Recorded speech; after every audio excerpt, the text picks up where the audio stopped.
Welcome to the Worldshapers, conversations with authors about their latest books. I'm your host, Edward Willett, and today's guest, Dr. Katherine Hutchinson-Hayes, author of A Fifth of the Story.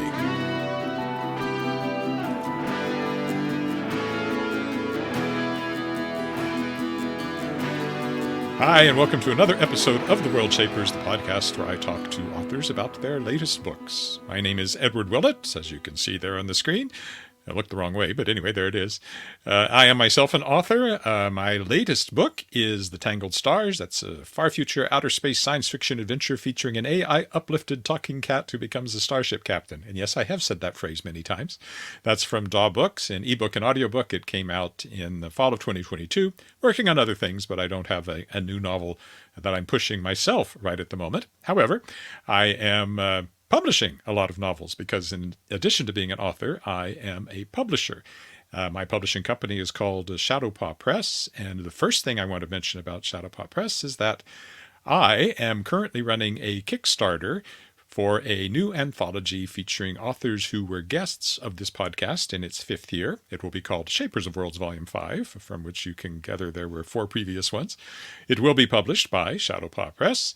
And that Kickstarter is live now. If you go to tinyurl.com/shapersofworlds5, you can find it. Lots of wonderful authors in there, as there have been every year. And you'll see them all listed there and see a copy of the cover art if you go to the Kickstarter. It's aiming for $12,000 Canadian. We're about, as this is recorded, it's just started. When it airs, we'll be a couple of weeks in. So I won't say how well it's doing, except we're off to a really good start, and I'm quite confident that we will get there.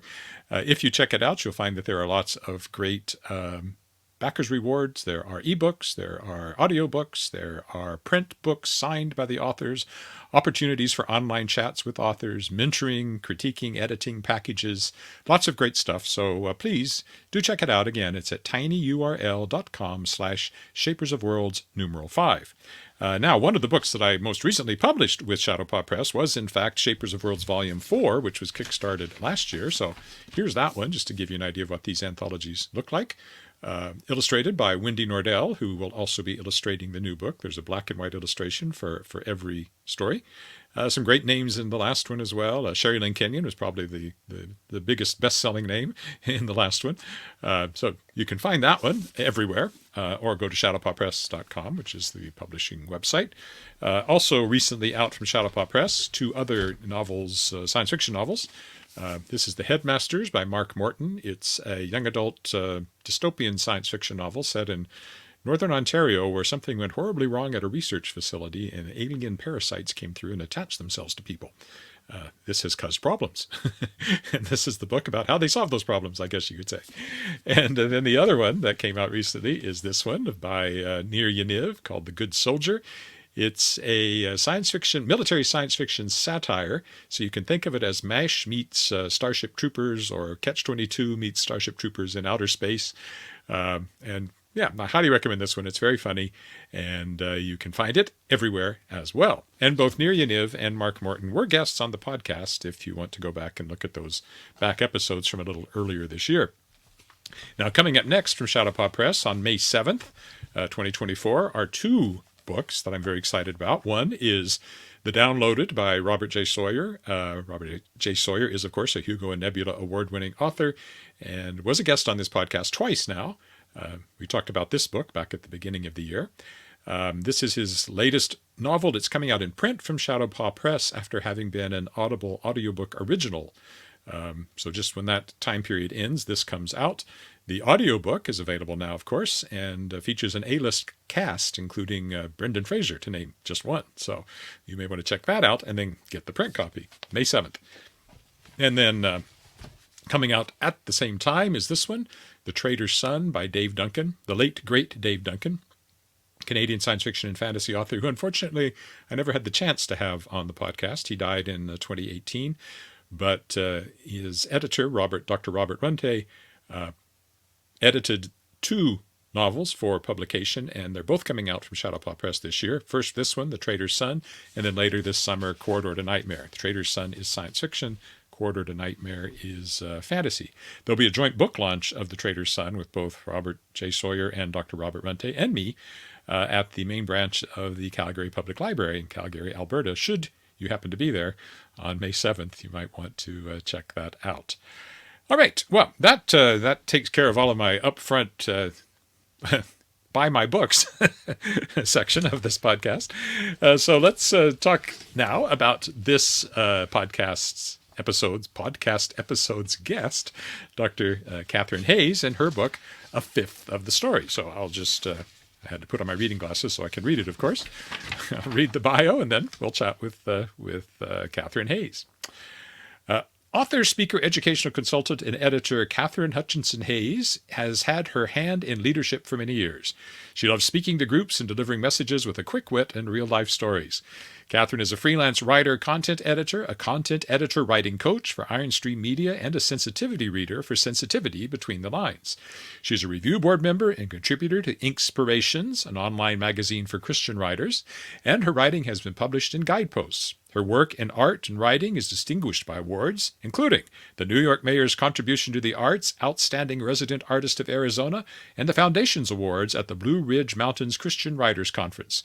She is a member of Word Weavers International and serves as an online chapter president and mentor. She belongs to FWA, Florida Writers Association, ACFW, American Christian Fiction Writers, CWOC, Crime Writers of Color, AWSA, Advanced Writers and Speakers Association, and AASA, American Association of School Administrators.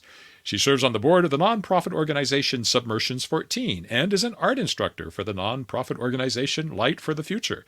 Katherine hosts the podcast Murder, Mystery, and Mayhem, Laced with Morality. She's authored a Christian Bible study for women and is currently working on the sequel to her first general market thriller novel, which is what we're going to talk about now, A Fifth of the Story. So, let's meet Dr. Katherine Hayes. So, Katherine, welcome to the Worldshapers. Yeah, it's good to be here. Now, I always try to find connections right off the top here. And of course, one of the connections here is that you're very involved in various organizations and focused on Christian fiction, Christian writers. And I actually once, on a Wednesday evening service at the Church of Christ in Weyburn, Saskatchewan, where I grew up, gave a talk on why it was okay for Christians to read science fiction. So Yeah, I love sci-fi. that's kind of my main focus has always been science fiction and fantasy. But and as I was saying, what actually brought us up here was my dad was teaching in a public school in Texas and got hired to teach at a Christian school, Western Christian College, down in Weyburn, Saskatchewan, and that's what brought me up here when I was 8 years old. And Wonderful. I stuck. I've been here ever since. So Yeah. Oh man, that's a good reason to move though. yeah, it was.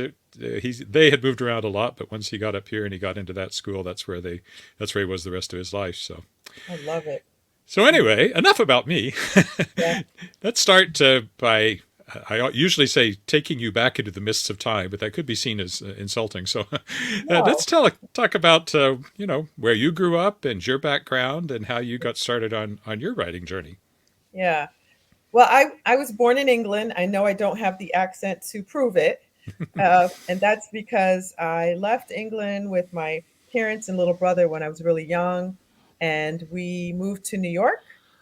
And backing up a little bit, my parents actually met in England. My mother was born in Jamaica, and so was my father. But my mom is of Portuguese descent, and so that's interesting. Because her ancestors actually moved from Portugal to they were Jews, they were Portuguese Jews, and moved to Jamaica. So little known fact. There are synagogues in Jamaica. Jamaica is very diverse. Lots of people look different. And in fact, their coat of arms is out of many, one people. So my Jamaican ancestry is really important to me. But I grew up in New York, went to school there, and later on was recruited by Arizona State University. That's where I did my doctorate in education. And I've been in the education field for a very long time as a teacher, like your father, and as a school administrator. And I spent many years as a school principal. And what started out as an experiment, I took a sabbatical from the principalship when my husband was deployed. We had moved. We had a house full of little ones, and it was just supposed to be a year. This is like 15 years ago, and every year I took on more and more responsibilities in the publishing industry until about 2 years ago. I'm now working full time in the publishing industry as a book coach and editor and as an author. That's the short story. So what was your first book? And I know you started in nonfiction. Yeah. So my first book was called God's Little Blessed God's Little Black Dress for Women: How to Put on the Full Armor of God Without Losing Your Femininity.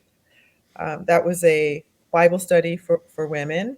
And the second book was a compilation of devotionals. I run a blog with several other bloggers, and we put out a book last year called Focus: 45 Devotionals to Keep Jesus in the Picture.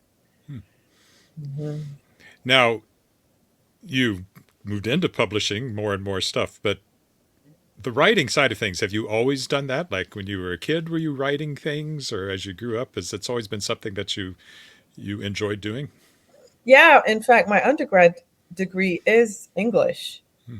And so I thought I was going to be a journalist. I thought that's what I set out to do. And I was in New York, and that was like comparable to trying to be an actress in New York. And so I kept on getting jobs to supplement my writing career.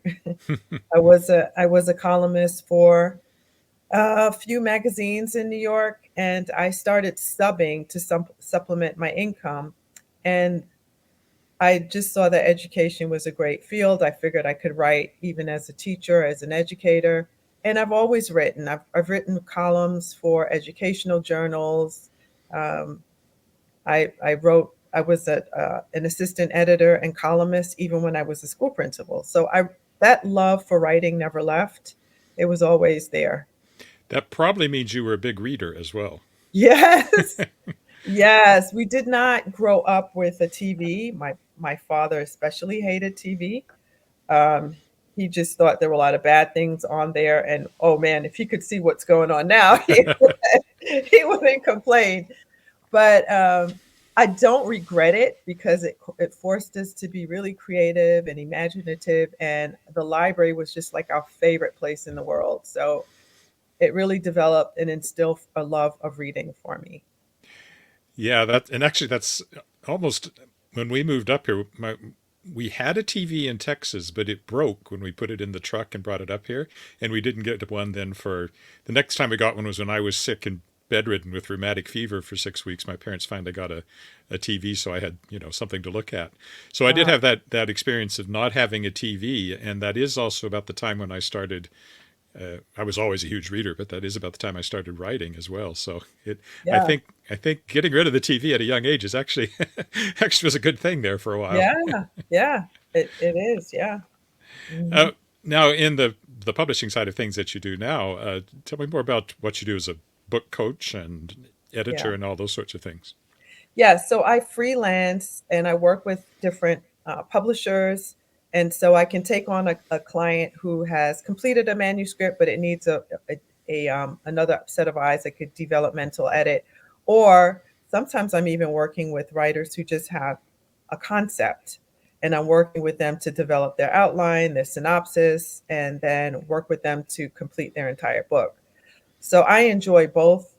One, of course, is more labor intensive if someone doesn't even have a rough draft and you're working with them to create their book. That's a lot of work, but it's very satisfying, and I find a great deal of fulfillment in seeing someone's book baby get birthed. Do you Yeah. find that working with other authors in that way um, benefits your own writing? I know that I've done some of that as a writer in residence, and I find that analytically looking at other people's stories actually helps me very much when I come back to looking at my own writing. Yeah, that is an excellent question. I feel I have grown and blossomed even more as a writer by working on other people's stuff, because we're more objective when we're looking at someone else's work. But some of I can objectively see, oh, I'm doing the same thing. I overuse this word, or I am not, I am telling versus showing. And this is by working with other people and seeing the issues in their manuscripts, it really shows me how to write better. Yeah. That's a great point. I have occasionally, I've twice been a writer in residence at a public library, so anybody can come in and get my, so hopefully, expertise. Wow. Yeah. And it's always interesting because sometimes I'll be marking things on a manuscript, and then when I'm talking to the author, I'll say, okay, now don't go and read something that I wrote where I just violated everything I just told you. But so it's, but it is a very, I do find it very, very helpful in that regard. Yes. Now you have, however, changed direction here, and you have your first novel, which is kind of what we're going to focus on the most here. So, first of all, I guess tell me a little synopsis of a fifth of the story, what it's about, and then we'll talk about how it all came to be. Yeah. So the brief hook on this book is this is about Brock O'Reilly. He's a CIA agent with lots of skeletons in his closet, but he's a good guy. He's got two really close friends that he's fortunate enough to work with.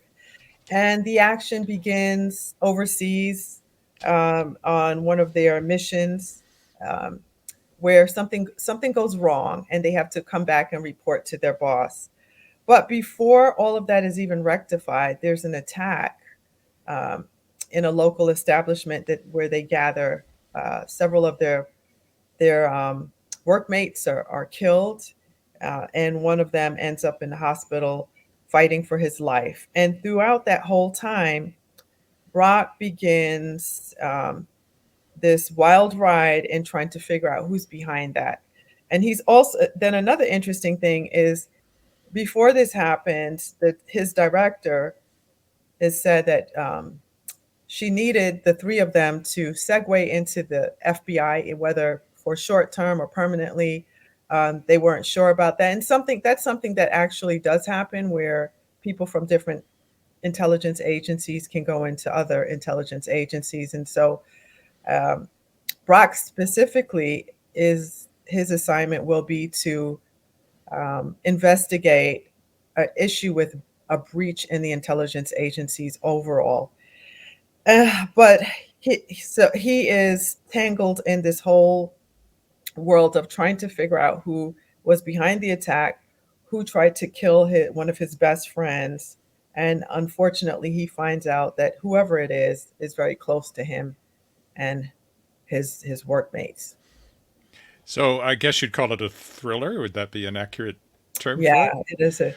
it's a thriller. Is Yeah. that something that you have read a lot of, and is that one reason you went into this genre? I guess I'm working around to that question you're never supposed to ask of where do you get your ideas? So Yeah. Oh, I don't mind sharing. Yeah, well, I'm not really so much a chick flick kind of a girl or rom-com or anything like that. Although I enjoy good writing. Good writing is good writing, but I absolutely love thrillers. I love suspense. I'm a shoot 'em up, bang bang kind of a girl. And just love the art of that type of story. I love, like you and I were talking before, I love sci-fi and fantasy. I think that's incredible as well. But my favorite genre are thrillers, whether it's psychological suspense, espionage, I love it all. And I have the good fortune of being married to someone who has spent his life in the intelligence agency, and he worked in the military side of it. So I have an in-house expert. And so some of the things I was able to write about were declassified, or they were like there was an incident that begins the novel, which happened, and I just changed the dates and times and places and all of that so that it's fictitious. I was going to ask you about research, but it sounds like at least some of that was kind of covered. Yeah, the amount of time I spent researching and the pages of research are far more than it took to actually write the book. And the research I have is probably three times more bigger than the book itself. Mm. So, what was the impetus to decide to take on your first novel? And had you dabbled in fiction before? Had you written any short stories or anything like that before you launched into the novel? Yeah, great question. I love the art of the short story. So I've studied short stories. I entered multiple contests, won in several contests in regards to short stories, and had actually compiled a book of short stories and worked it into a novel. And so that novel was about 90,000 words of, later on I realized, was hot garbage. And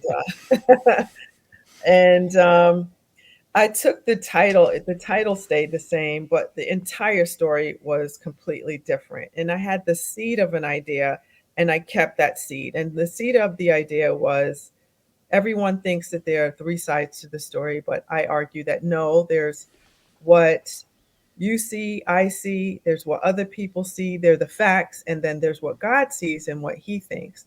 And so if we live for that 1/5 of what God sees and what he thinks, then we'll live a good life. And how does that aspect of things play into the thriller? Obviously, you come from that perspective. How is that Yeah, reflected in what is not usually thought of as something that will necessarily have a God perspective to it? right. Yeah. Now I would never say that this book is a Christian book. There's no profanity, there's no profanity, there's no gratuitous sex or anything like that. Uh, However, because I'm a Christian, everything I write is from a Christian worldview. And so specifically don't make Brock a Christian at all. In fact, Brock is he's questioning the existence of God and wondering, how does God really exist and why do people believe in him if such horrible things happen to people, if the world is so messed up. And so lots of his spiritual conversations are through the horrible things that he's facing. He especially has a deep conversation with his boss, Dr. Harper, and she's not a Christian either, but her husband was before he died, and she shares conversations and thoughts that she has about her husband's life and the way that he thought. And so that gets put into the novel because Brock is constantly battling with, if God is real and he's good, why do bad things happen to good people? Yeah, I often say, I mean, I don't write explicitly Christian fiction, but my upbringing is such that that's always there in a way.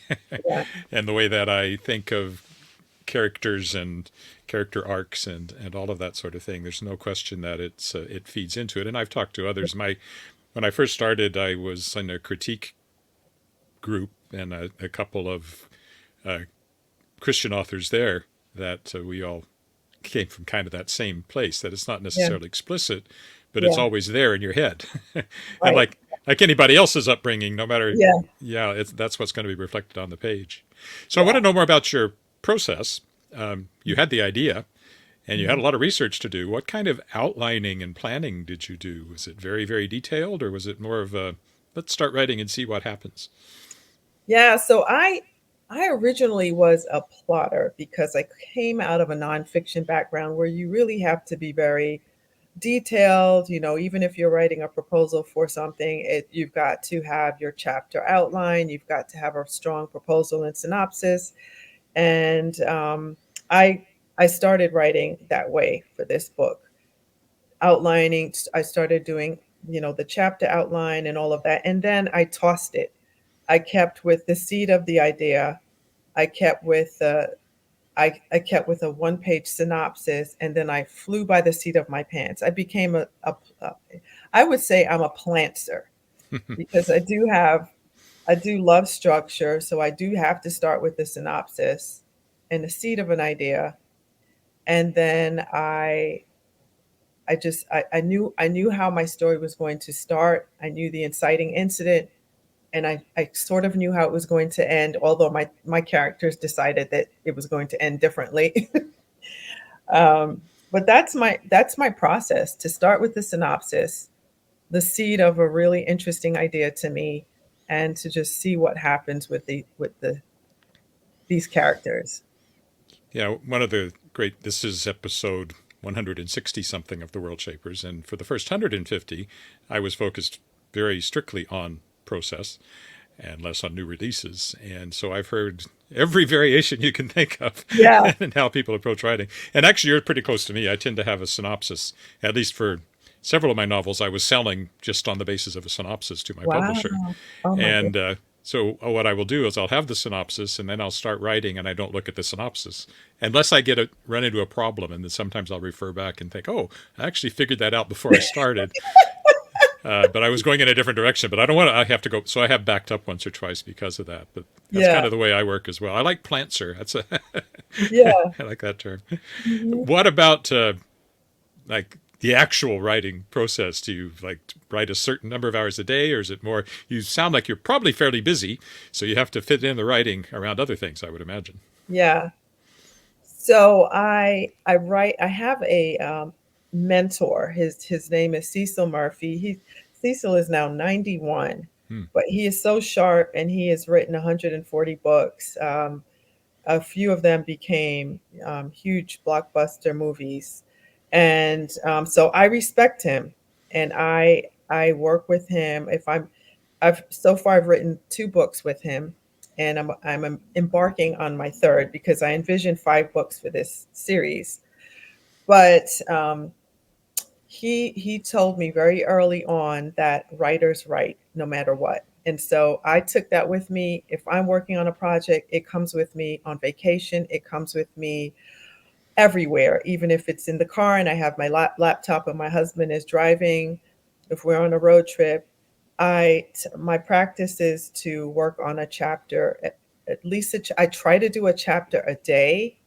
Um, that's sort of my process, and I have a certain word count in mind. And I have to map it out, and I'll say, okay, I want to get to this halfway mark here, and then I want to be finished with my rough draft around here. So I do have a schedule in mind. It doesn't always go that way, but I find if you plan it out and if you stay vigilant and protect your writing time, even if you have other things going on, it's important for you to take yourself seriously as a writer, no matter what.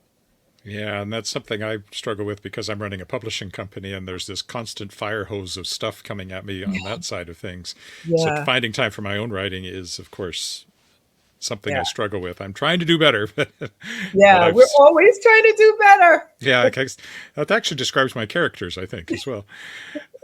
So you mentioned a rough draft. Once you have a rough draft, what's your revision process look like?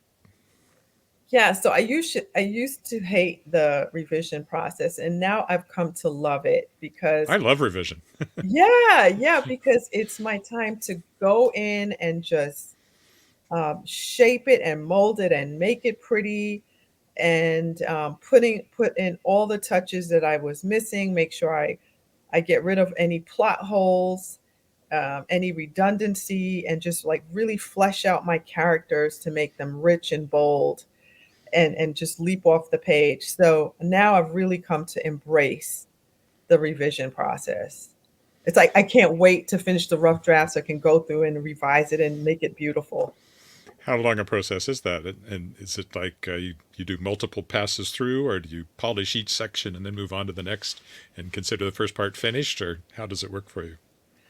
So my process is I try to write really clean, try to get that rough draft, even a rough draft, I try to make it clean because I work on on each chapter until I feel that I've nailed it. And so I would pass it back and forth with my mentor, and then I'm off to the next chapter. So I try to make sure each chapter is I've nailed it, and that each chapter reads like its own short story. Um, and then after that, once I have the rough draft, I love to listen to my book. So I have an audio. We all have the audio app in our or availability in Word, and so my practice is to now listen through each chapter and hear how it sounds. Is there something that's missing? Does the dialogue sound good? I'm really keen on dialogue, really good dialogue. So that's my process. And then after listening to it, then I go back, with my red pen, and I go through what's not coming through, what needs to be sharpened or pulled out or rearranged. Do you have any beta readers or any people of those ilk who read it at some point and give feedback? Yeah, I after I get it back from my editor, then I send it out to my beta readers. I have a couple of different writing groups that I'm involved in, but one in particular, each of us have Cecil Murphy as our mentor, Hmm. and so they are they're usually the ones who are my beta readers. You said it goes to the editor first and then it goes to the beta reader? Hmm. That's a little different from the way it usually works for most people. Yeah. Who's your editor? Um, And what kind of feedback do you get from the editor and from the beta readers typically? yeah. My former editor, she just retired, is incredible Wanda Rosenberry. Oh my gosh, she's a. I'm sorry she retired. Um, so, so she's fantastic. Yeah. My editor retired too, so. So, and we're in a new quest. Yeah, it's so sad. Yeah. Hmm. And then what kind of feedback do you typically get at that level? Like, you mentioned, are dialogue, or people saying the dialogue doesn't work, or there's scenes that don't work, or what Right. kind of Yeah. final polish do you do after you get the editorial and beta reader feedback? Yeah. And I did I failed to mention that I actually do have it go through a critique group. So the critique Hmm. group, they also beta read. The critique group is very different from the protege group that I work with, we all have the same mentor, because of the critique group, they're going in deep and they're looking at stuff before it even goes to the editor. And so that's really important to me to get feedback from cold reads and all of that. And then, so that is a form of a beta reader. And Mm-hmm. then after the edit is gotten back from the editor, then I send it out to my core group that we call ourselves the proteges and get feedback then, right? And then, And that's before it goes off to an agent or a publisher. and what was the publishing journey for this book? Um, who published it, and how did that all come about? Yeah, so that after hit no, that's after you write it, then you have to shop. You could get Yes. shop an agent or a publisher. And I was really fortunate. One of my bosses from a publisher that I work with, she was really a great cheerleader of mine, and she actually met an agent that thought would be a good fit, and the agent approached me. Hmm. And so that's how I got an agent. Now I'm agentless because she left the agency to return to her former job. But the blessing is that I got a publisher, and the publisher I received not through the agent. I actually received the publisher again through the lady who I'd worked with, and referred me to them. And Connections so are important. connections and networking is very important. Don't burn bridges. The publishing world, it may seem big, but it's not. It's very No. small. Yeah. Now, the book came out. I have it, but I can't read it because I took my reading glasses off. When did the book come out? February 27th, 2024. It was published through Endgame Press and an imprint called Harambe Press. So it's been out for what, about 2 months as we Yeah. record this. Yes. And what has the reaction been? Have you been pleased? So you got some great reviews. It looks like. Were you pleased with the feedback you've been getting? Yes, I have been excited about the feedback. I've had people that told me, so I had several people that told me they were mad because they woke up really groggy. They stayed up way too late reading the book. That's always nice. That's always fun because I want to be that kind of writer that keeps people up at night, calling into work because they're exhausted. I love that. Um, some of the greatest compliments I've gotten or feedback is that the twists were incredible. There were lots of things they didn't see coming. They did not figure it out until the very end. I love that. Hmm. There were lots of red herrings that just Especially really, in that genre, that's great. yeah. So, yeah, and they thought it was a good balance of showing loyalty, friendship, extremism, something that concerns me, especially in our country, and how it can infiltrate even the most civilized societies. Now, you mentioned that you envision a 5-book series. Yeah. And so does the first one end satisfactorily? Does it end with a cliffhanger or a cliffhanger? Yeah. Or does It it? does. It does. It ends with a cliffhanger. And originally, I had begun writing the sequel and picking up right where that left off. And I stopped about a third of that book, and I was like, I just something's nagging me. And it was this one character in the first book. Her name is Patty Pang, and I'm like, she just wants her story to be told. So I ended up writing the prequel, and that's called By the Fire of Zeal, and that's Patty's story. Hmm. And so it gives you the background for a fifth of the story.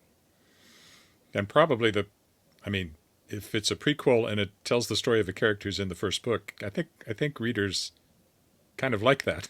Yeah, And it means a lot more meeting the character after you've met her further down the yeah, road, when you then get to find out how she got to where she is in the first book. exactly. So Because I when think, yeah, sorry. no, go ahead. No, I think readers they might not really know. I think they would question if Patty is really a good person or not. And so they get to find out a lot more about her in Hmm. the prequel. What's the prequel called? It's called By the Fire of Zeal. Right, you said that. Uh-huh. Now, so you've got that one coming up. Then that'll be the next one to come out. That will. Is there a I'm date? Yeah. So I'm thinking 2025. Yeah. And is that what you're working on now? Or are you working on even beyond that? In other words, No, what are you working on now? yeah, that book is done. I am now working on picking up right where a fifth of the story left off. I'm really strange. I like working on multiple projects at once. Hmm. So I'm working on that. And then I'm also working on the synopsis for one of the antagonists in a fifth of the story. I feel like his story wants to be told. So I'm fleshing out what that book is looking like. Do you have any nonfiction projects you're working on at the moment? Yes, I am a writer for a number of blogs and newsletters and columns and things of that nature. So I consistently write nonfiction pieces. I contribute to like 6 different places, so that's a constant in my life. So I have, I mean, every week there's a deadline Yeah. for a project. Um, yeah, and I was recently one of my pieces is in a compilation for something called PenCon. PenCon is a annual conference for Christian editors, and so one of my pieces is in a book that they compiled as an anniversary version. Do you think your own book production going forward is more likely to be fiction than nonfiction? I love both, and so my bloggers and I, for the time being, we are focused on compiling devotionals each year. So our devotional will be Bold Faith for 2024. That will be ready by the end of November of 2024. So that's another nonfiction project that I'm working on, and I will have a piece in an anthology for a nonprofit that I sit on the board for called the 540 Community Writers Community, and so I have a piece coming out in that particular And book. where can people find you online if they would like to keep track of what you're up to? Because it sounds like there's a lot. Yeah, and I enjoy connecting with other writers and readers very much, and you can find me very active on all the things, especially Instagram and X, or formerly as Twitter, LinkedIn. But to connect with me, the best way to do that is to go to www.dr. Katherine, Katherine, Hayes, Hayes.com. And then you can connect with me. You can also listen to my podcast. I have a podcast for writers, and often fans of those writers listen in. It's called Murder, Mystery, and Mayhem Laced with Morality. I would love to have you on I one would day. love to be on someday. All those links will be on the webpage for this episode when it goes live. So people will be able to get hold of you through there. So I think that about wraps it up. So thanks, Katherine, for being on the Worldshapers. I really enjoyed the chat. I hope you did as well. I really did. It's always fun to connect with other people in the publishing industry. Thank you for the time. You're welcome, and best of luck with all the things. Yeah. Thank you. You too. You have your hands full as well. Yeah, there are one or two things going on. Okay, bye for now. And thanks so much to Katherine for that great conversation. I enjoyed that. And yes, I hope to be on her podcast sometime in the near future. It will be fun to be on the other side of things in her podcast. That wraps up this episode of The Worldshapers. Just some leaving you now information. First of all, you can find The Worldshapers online at theworldshapers.com. You'll find all the past episodes there, or links to them. Some of them even have transcripts, although I had to give that up after the time involved became too great. You can find The Worldshapers on X/Twitter at The Worldshapers and on Facebook at The Worldshapers. You can find me personally at edwardwillett.com. That's just my name there with a .com on the end. You can find me on X at ewillett. You can find me on Instagram at edwardwillettauthor. You can find me on Facebook at edward.willett. And you can find me on YouTube, which you very well may have if you're watching this on YouTube. My channel is youtube.com/edwardwillett. Among other things on there, well, you'll find lots of stuff. You'll find me singing, for example. However, you can also walk around my home city of Regina, Saskatchewan with me. I do that several times a week, live stream my walks, and then, of course, the recordings remain up after that. So you might want to check that out as well and subscribe if you haven't. You can find Shadowpaw Press, which I talked about off the top, at shadowpawpress.com. You can find it on Twitter X at Shadowpaw Press. You can find it on Instagram at Shadowpaw Press and on Facebook at Shadowpaw Press. And again, I want to remind you that there is a Kickstarter running at the moment. The Kickstarter is for Shapers of Worlds Volume 5, a new anthology of science fiction and fantasy stories written by authors who were guests on this podcast during its 5th year.